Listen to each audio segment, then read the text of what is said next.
Saat ini, mata Kaisar Yuming penuh dengan keterkejutan. Penjaga dosa, ucap Qin Chen memandang Kaisar Yuming. Kaisar Yuming buru-buru berkata, ya, ini adalah salah satu alat perlindungan paling kuat dari permaisuri Mingyue. Lihat, Qin Chen, ucap Kaisar Yuming menunjuk ke air laut bencana abadi di sekelilingnya. Lautan bencana abadi ini sebenarnya telah menjadi benda tanpa pemilik setelah permaisuri Mingyue pergi. Awalnya, ia hanya bisa melonjak dengan kekuatan naluriah dan tidak bisa membentuk perlindungan yang efektif. Tetapi, sekarang, di bawah pengaruh ketiga harta karun ini, air laut bencana abadi telah membentuk pertahanan aktif. Dengan pertahanan ini, keselamatan wanitamu dapat ditingkatkan secara signifikan. Jika tubuh Kaisar Wu Yueming datang sendiri, saya khawatir itu tidak akan bisa dibuka dalam waktu singkat. Ucap Kaisar Yuming tampak serius. Selain itu, penjaga dosa ini sangat istimewa. Sekarang telah terintegrasi dengan lautan bencana abadi. Jika Kaisar Dunia Bawah ada di sini secara langsung, selama dia tidak membobol tempat inti dan melakukan inspeksi yang disengaja, saya khawatir sama sekali tidak ada cara untuk menemukan anomali di sini. Kesadaran spiritual Qin Chen merasakannya, dan tentu saja, segera setelah kesadaran spiritualnya bersentuhan dengan perisai sungai yang penuh dosa, rasa soliditas yang belum pernah terjadi sebelumnya ditransmisikan. Pada saat itu, Qin Chen bahkan merasa bahwa tidak peduli bagaimana dia bertindak, perisai sungai dosa tidak bisa dihancurkan. Terlebih lagi, seperti yang dikatakan Kaisar Yuming, penjaga dosa ini kini telah menyatu dengan laut bencana abadi. Sekarang mereka berada di dalam penjaga ini, sehingga mereka dapat dengan mudah melihatnya. Jika mereka berada di dunia luar, mereka mungkin tidak bisa memata-matai sama sekali dalam waktu singkat. Sisi, gumam Qin Chen mengerutkan kening. Pada saat ini, Qin Chen juga memahami alasan mengapa Kaisar Yuming terkejut. Permaisuri Mingyue menghilang secara misterius saat itu. Dia pasti telah jatuh ke dalam perangkap klan abis dan terpaksa pergi. Masuk akal bahwa meskipun dia telah membuat rencana sebelumnya, itu hanya akan didasarkan pada istana Siming dan bintang dosa. Tapi sekarang, dia bahkan memasukkan Sisi ke dalam perhitungannya. Bagaimana dia yakin Sisi pasti akan datang ke dunia bawah ini, dan perlu menyerap kekuatan dosa dari kutukan abadi spesies lautnya. Mata Qin Chen berkedip dan dia bergumam, atau apakah pada tingkat permaisuri Mingyue, kamu benar-benar dapat melihat sekilas pemandangan masa depan dan menghitung beberapa hal melalui sungai takdir. Kamu terlalu banyak berpikir, ucap Kaisar Yuming segera menyela Qin Chen dan tidak dapat menahan diri untuk tidak mengeluh. Takdir tidak dapat diprediksi dan paling sulit diprediksi, terutama takdir yang berhubungan dengan diri sendiri. Jika takdir bisa begitu mudah untuk dimata-matai, maka saya tidak akan jatuh ke laut kosmik saat itu, dan permaisuri Mingyue tidak akan direncanakan untuk menghilang. Apa alasannya? Gumam Qin Chen mengerutkan kening, tidak bisa mengerti. Tuan, apa yang Anda pikirkan? Setidaknya sekarang kita memiliki penjaga dosa ini, jadi, Anda tidak perlu mengkhawatirkan keselamatan Nyonya. Ucap Kaisar Simei berkata sambil tersenyum. Mendengar ini, Qin Chen terkejut dan kemudian tersenyum. Yuming, dengan susunan penjaga dosa ini, berapa lama waktu yang dibutuhkan Sisi untuk pulih? Ucap Qin Chen memandang Kaisar Yuming. Sulit untuk mengatakannya. Ucap Kaisar Yuming berkata dengan sungguh-sungguh, Anda juga telah melihat bahwa lautan bencana abadi tidak hanya menyembuhkan luka-luka Chen Sisi, tetapi juga memadatkan asal-usulnya. Mungkin, dengan mengambil kesempatan ini, wanita Anda bisa memasuki ranah Kaisar Agung dalam satu gerakan bukanlah ide yang buruk. Jika demikian, semuanya tidak akan berakhir dalam sekejap. Qin Chen mengangkat kepalanya dan menatap Yong Jinihai, hatinya terdiam. Tampaknya rencana sebelumnya akan tetap dilaksanakan.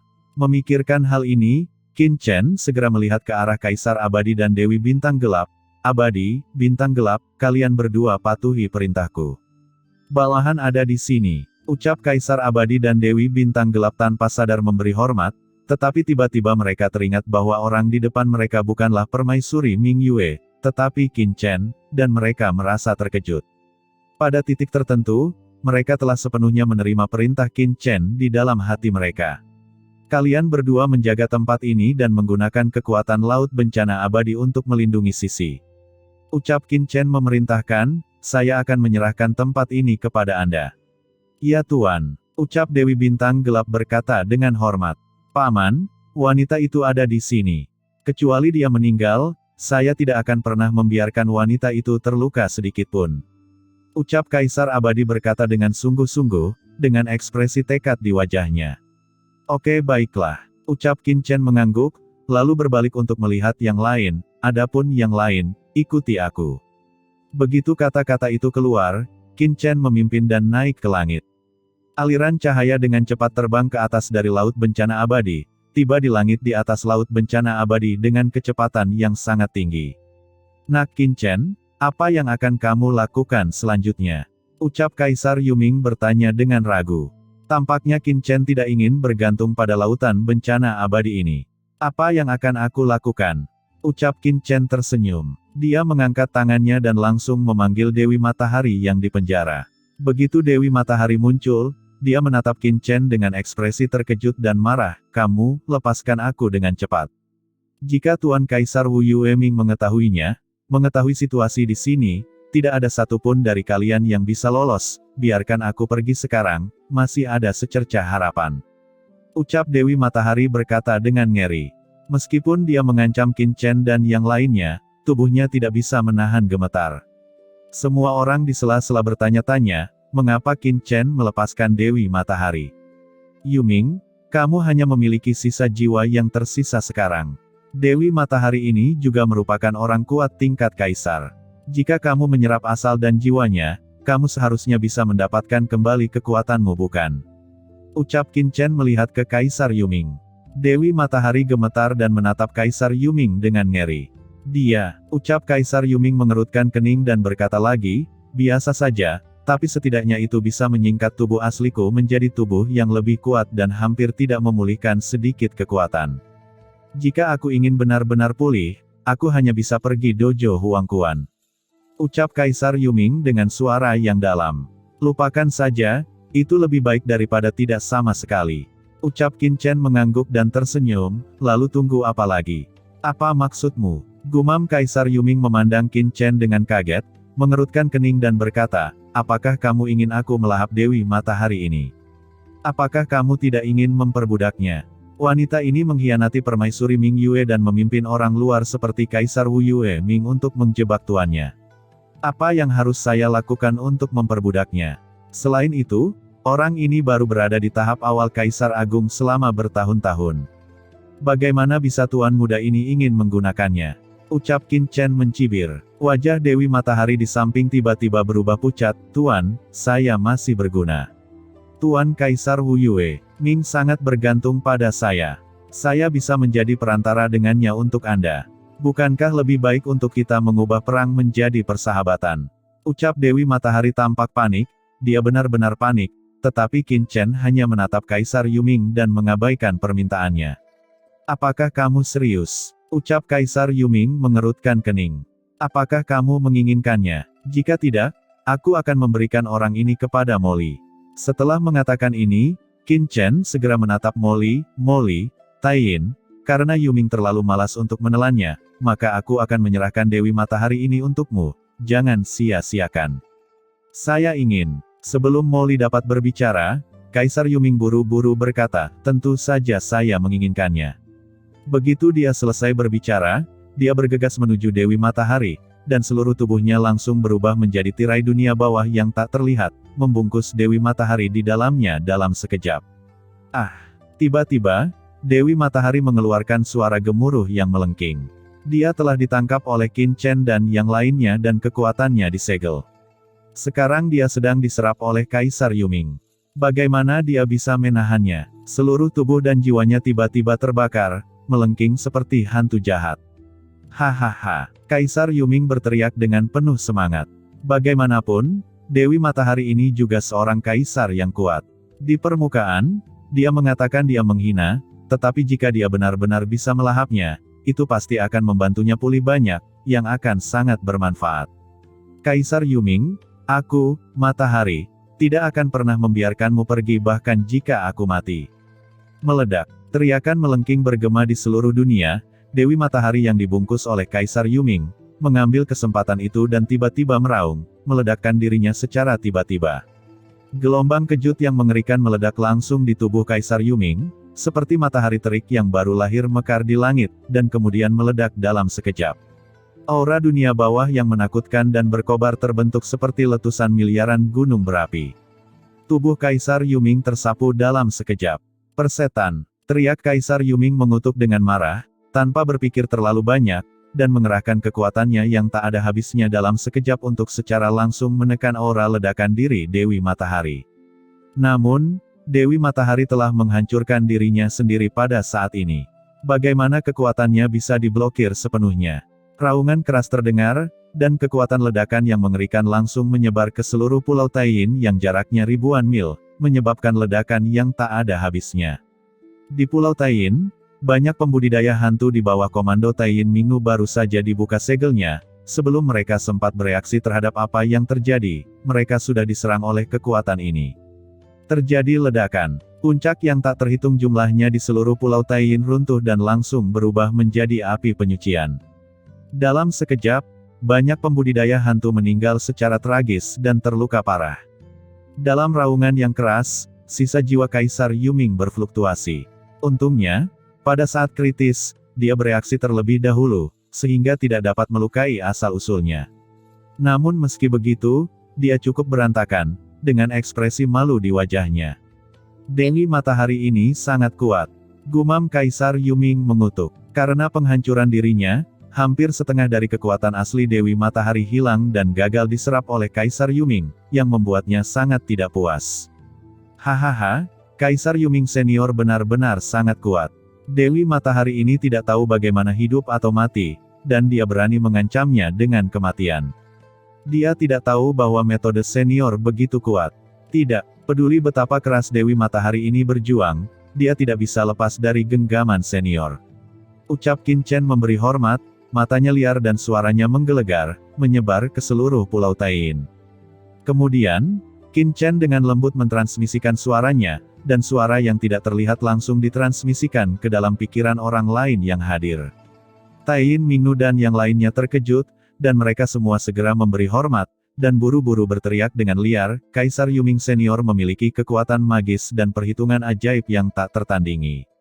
Di bawah instruksi senior, dunia bawah yang luas ini pasti akan menjadi harta karun senior, dan itu akan menjadi mulia selamanya. "Nak Qin Chen, apa yang kamu lakukan?" ucap Kaisar Yuming marah atas penghancuran diri Dewi Matahari. Ketika dia mendengar ini dan melihat tindakan Taiyin Mingnu dan yang lainnya, dia tidak bisa menahan diri untuk tidak terkejut dan tidak bisa menahan untuk tidak berbicara dalam kebingungan. Tapi sebelum dia bisa menyelesaikan kata-katanya, dia disela oleh pesan instan Qin Chen, "Yuming, tutup mulut. Ada begitu banyak pergerakan di sini, saya khawatir Kaisar Wu Yueming akan mengetahuinya dalam beberapa saat. Ayo cepat pergi." Setelah pesan itu jatuh, Qin Chen segera melanjutkan memberi hormat kepada Kaisar Yuming dan berkata dengan lantang, "Tolong minta Kaisar Yuming untuk memimpin kami menaklukkan dunia bawah, pergi ke Gunung Huangquan, dan mengambil kembali semua yang dulunya milik senior." Mendengar Qin Chen menyebut Gunung Huangquan, ekspresi Kaisar Yuming tiba-tiba berubah. "Apakah anak ini gila? Apakah kamu tidak takut Kaisar Wu Yueming akan mengetahui pergerakanmu? Mungkinkah kamu nak?" Tiba-tiba, seolah memikirkan sesuatu, mata Kaisar Yuming melotot liar. Mampu menjadi salah satu dari 4 kaisar terhebat di dunia bawah, meskipun Kaisar Yuming bukanlah orang yang sangat pintar, dia jelas bukan orang yang bodoh. Pada saat ini, dia samar-samar sepertinya memahami sesuatu, dan wajahnya langsung berubah menjadi hijau. Namun, Qin Chen tidak memberinya kesempatan untuk menanyainya. Begitu dia selesai berbicara, dia melonjak ke langit. Pada saat yang sama, dia langsung menyingkirkan formasi langit terlarang Jiu Ming yang menyelimuti dunia. Dia melangkah keluar bersama Taiyin Mingnu dan yang lainnya, dan menghilang dalam sekejap. "Bocah bajingan ini," gumam Kaisar Yuming mengutuk dengan marah di dalam hatinya, tapi dia tidak terlalu peduli dan hanya bisa mengikutinya dengan tergesa-gesa. Setelah Kaisar Yuming dan yang lainnya pergi, seluruh lautan bencana abadi langsung kembali tenang, dan sosok tiba-tiba muncul di Pulau Taiyin. Ada yuhu raksasa dan lainnya, serta perifanyin dan para pembudidaya hantu yang telah menyumbangkan bakat mereka sebelumnya. Mereka semua memandang ke langit dengan ngeri, dengan wajah pucat. Meskipun mereka tidak tahu apa yang terjadi, penghancuran diri Dewi Matahari sebelumnya dan berita mengerikan tentang pertarungan sebelumnya antara beberapa orang kuat masih sangat mengejutkan mereka. Ayo pergi, ucap banyak pembudidaya hantu naik ke langit. Abadi, kamu sebenarnya adalah anggota Kaisar Yuming. Apa yang terjadi di sini? Gumam Perifanyin tampak jelek dan merasa sulit dipercaya. Dalam sekejap tubuhnya, dia telah meninggalkan Pulau Taiyin dan tersapu dari Laut Bencana Abadi. Meskipun dia tidak tahu apa yang sedang terjadi, dia tahu betul bahwa tidak cocok tinggal di Pulau Taiyin untuk waktu yang lama. Tidak lama setelah Perifanyin meninggalkan Laut Bencana Abadi, terjadi ledakan, dan gelombang tak terbatas tiba-tiba bergulung dari Laut Bencana Abadi di bawah, langsung menelannya dan menghilang. Saat Perifanyin hendak pergi, di dalam istana, ada seorang pembudidaya hantu dari Pulau Taiyin yang matanya berkedip-kedip, dan tiba-tiba dia mengeluarkan objek komunikasi khusus dan mengirimkan pesan ke tempat misterius, lalu menyaksikan ke mana Perifanyin pergi, dia buru-buru mengejarnya. Dilihat dari percakapan sebelumnya antara Perifanyin dan Kaisar Abadi, pembudidaya hantu ini telah menentukan bahwa ada semacam hubungan antara Perifanyin dan Kaisar Abadi. Sesaat kemudian, pembudidaya hantu berdiri di atas lautan luas bencana abadi, benar-benar kehilangan pandangan terhadap Perifanyin. Pada saat ini, di area yang sangat gelap di dunia bawah, gunung-gunung yang megah menjulang ke angkasa, masing-masing gunung ini mengandung aura yang sangat menakutkan, seperti pilar-pilar surga, menopang langit dunia bawah yang luas. Ini adalah area terlarang yang menakutkan di dunia bawah selama ratusan juta tahun, tidak ada pembudidaya hantu yang berani menerobos.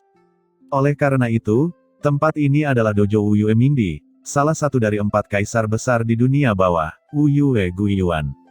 Dan hari ini, di gunung luas yang tak berujung ini, suara yang sangat marah tiba-tiba terdengar. Klon yang kutinggalkan di lautan bencana abadi sebenarnya musnah. Siapa itu? Siapa yang melakukannya? Energi hantu yang tak ada habisnya membumbung ke angkasa, seperti tsunami, tiba-tiba naik ke langit di dunia yang sunyi dan dingin ini, membentuk badai tsunami yang tak ada habisnya, yang sangat menakutkan dan menakutkan. Di atas langit dunia bawah yang tak berujung, awan gelap bergulung, kekosongan dalam radius ratusan juta mil bergetar hebat, membentuk angin puyuh kehancuran yang mengerikan, menderu seolah-olah akhir dunia akan datang. Dari jurang hantu 5 gunung, sesosok tubuh menakutkan membumbung ke langit. Sosok ini megah, seperti gunung yang menjulang tinggi ke langit, begitu muncul, ia memproyeksikan aura menakutkan yang mengejutkan zaman, mengejutkan langit yang luas. Keempat penjuru berguncang. Pada saat sosok ini muncul, para pembudidaya hantu yang tak terhitung jumlahnya dalam jarak 100 juta mil dari sini semuanya merangkak turun. Tubuh mereka gemetar, sama ketakutannya dengan semut, dan mereka merasakan ketakutan yang tak ada habisnya dari lubuk jiwa mereka yang terdalam. Tuan Wuyue Mingdi, itu adalah Tuan Wuyue yang keluar dari gunung. Apa yang terjadi? Mengapa Tuan begitu marah? Ucap semua pembudidaya hantu terbaring di tanah, serendah semut, gemetar, dan ada rasa ketidakberdayaan jauh di dalam hati mereka yang tidak berani mereka tolak. Tidak hanya para pembudidaya hantu ini, tetapi juga jalan surga dan bumi di dunia bawah sedang bergemuruh dan mengaum, dengan naik turun yang terus-menerus, seolah-olah mereka sedang marah dan menekan, tetapi mereka tidak dapat menekan aura yang mencapai surga ini sama sekali. Siapa ini? Ucap Kaisar Wuyue Ming tergantung di langit, matanya dalam, seolah-olah dia bisa melihat takdir yang tak ada habisnya, dan cahaya dunia bawah yang tak berujung melonjak ke seluruh tubuhnya. Pada saat ini, dia langsung merasakan salah satu klonnya tiba-tiba jatuh dan menghilang, sehingga dia sangat marah. Perlu diketahui, belum lama ini, salah satu proyeksinya baru saja jatuh di Laut Mati. Tapi hanya dalam waktu singkat, klonnya yang lain telah jatuh. Dia belum pernah menemui hal seperti itu selama bertahun-tahun dia memimpin dunia bawah. Mungkinkah reputasinya sebagai kaisar dunia bawah 5 gunung di dunia bawah begitu tidak layak? Coba kulihat klonku yang mana yang dihancurkan. Tidak peduli siapa itu, kamu berani menyerang klonku di dunia bawah ini. Jika aku tidak mengekstrak jiwamu dan memurnikannya, bagaimana aku bisa mendapatkan pijakan di dunia bawah ini di masa depan? Gumam Wuyue Mingdi sangat marah, tetapi pada levelnya, dia dengan cepat menjadi tenang setelah marah, dan pikirannya berkumpul kembali untuk merasakan lokasi klon yang menghilang ke arahnya. Nah, Apakah itu tiruan dari lautan bencana abadi? Setelah merasakan klon mana yang hilang, Kaisar Wu Yueming pertama kali terkejut, dan kemudian jejak kesungguhan muncul di pupil matanya. Tidak, Sun Mingnu mengirimiku pesan sebelumnya, mengatakan bahwa ada sesuatu yang tidak normal di Pulau Taiyin. Sepertinya aura klan abis muncul. Namun, aku pernah mengasingkan diri sebelumnya dan tidak memperhatikannya. Coba saya lihat, bagaimana klon saya mati. Pikir Kaisar Wu Yueming dengan cepat ingin mendapatkan kembali memori klon sebelumnya, tetapi pupil matanya menyusut lagi saat dia merasakannya. Mustahil, kloningku di lautan bencana abadi tidak mengirimkan kembali pesan apapun. Semua pesan sebenarnya diblokir. Siapa yang memiliki sarana untuk membiarkan klonku bahkan tidak memiliki jejak sebelum kematiannya?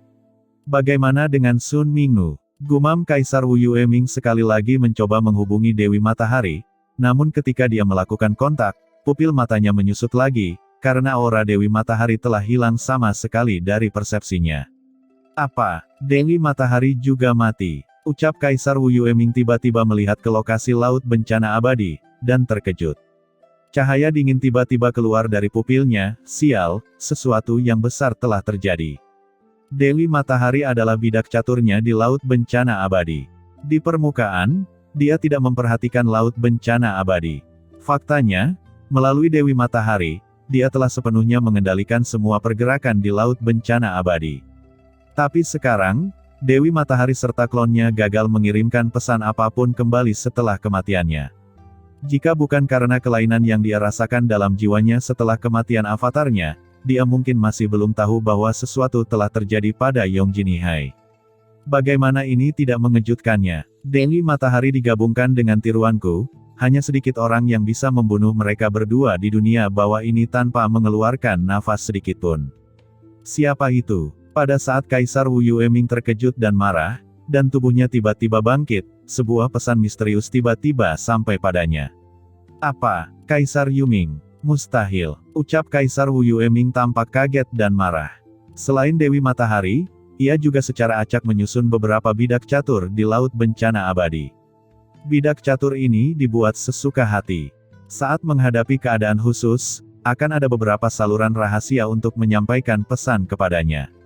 Pada saat ini, pesan dari Kaisar Yuming dikirimkan melalui saluran rahasia ini. Bagaimana mungkin? Omong kosong. Kaisar Yuming jelas dirancang oleh kami untuk jatuh ke laut kosmik. Bagaimana dia bisa muncul di dunia bawah? Ada rasa tidak percaya di hati Wu Yueming, namun di saat yang sama, kemungkinan kecil itu juga membuatnya gemetar. Setelah kejadian di Laut Mati, kami telah memasang jaring di dunia bawah, dan bahkan memblokirnya dengan proyeksi Sungai Undet. Di seluruh dunia bawah, kecuali Kaisar Yuming, hanya ada sedikit orang kuat yang bisa lolos dari pengawasan secara diam-diam dari Sungai Undet. Guam Kaisar Wu Yueming tiba-tiba terkejut, ini jelas bukan tidak mungkin. Tetapi jika itu benar-benar ulahnya, bagaimana dia bisa hidup kembali dan kembali ke dunia bawah? Pergilah, ucap Wu Yueming marah dan bingung dalam pikirannya. Dia tidak bisa berpikir terlalu banyak. Sosoknya seperti kilat. Dia mengambil satu langkah ke depan dan kehampaan yang tak berujung hancur. Dia menghilang ke langit dalam sekejap dan bergegas menuju lautan bencana abadi. Pada saat yang sama, dia langsung menghubungi klon proyeksi yang paling dekat dengan lautan bencana abadi dan bergegas ke depannya. Dia ingin secara pribadi datang ke laut bencana abadi dan mencari tahu segalanya. Pada levelnya, dia tidak akan membuat keputusan hanya karena sepotong informasi. Dan ketika Kaisar Wu Yueming dengan cepat pergi ke laut bencana abadi. Di pinggiran tempat peristirahatan Kaisar Wu Yueming, seorang pembudidaya hantu langsung mengangkat kepalanya, merasakan aura Kaisar Wu Yueming menghilang, dan langsung mengirimkan pesan, menyelinap keluar.